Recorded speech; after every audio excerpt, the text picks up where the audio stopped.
एकनाथ शिंदेंनी त्या मुस्लिम नगरसेविकेला झापले. नाहीतरी पुढल्या निवडणुकीत तुम्हाला. आत्ताची सर्वात मोठी बातमी. मुंब्र्यातील त्या MIM नगरसेविकेला शिवसेनेचा इशारा. खासदार असदुद्दीन ओवैसींचा अखिल भारतीय मजलिसे इत्तेहादुल मुस्लिमीन म्हणजेच AIMIM पक्ष महाराष्ट्रातील महानगरपालिका निवडणुकांनंतर चांगलाच चर्चेत आहे.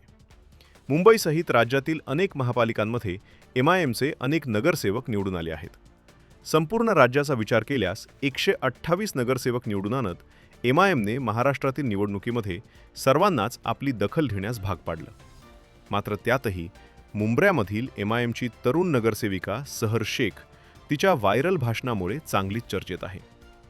हसत हसत सहरने भाषणाला केलेली सुरुवात आणि त्यानंतर तिने केलेल्या विधानावरून नवीन वादाला तोंड फुटलेलं असतानाच आता उपमुख्यमंत्री एकनाथ शिंदेंच्या शिवसेनेनं सहर आणि ओवैसींच्या पक्षाला इशारा दिला आहे.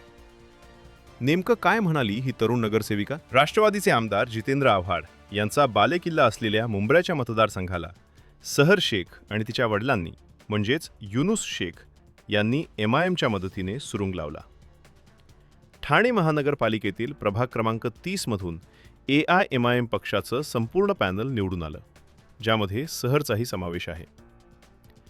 कैसा हरया असं म्हणत भाषणाची सुरुवातच जोरजोरात हसत आव्हाडांना डिवचत केली.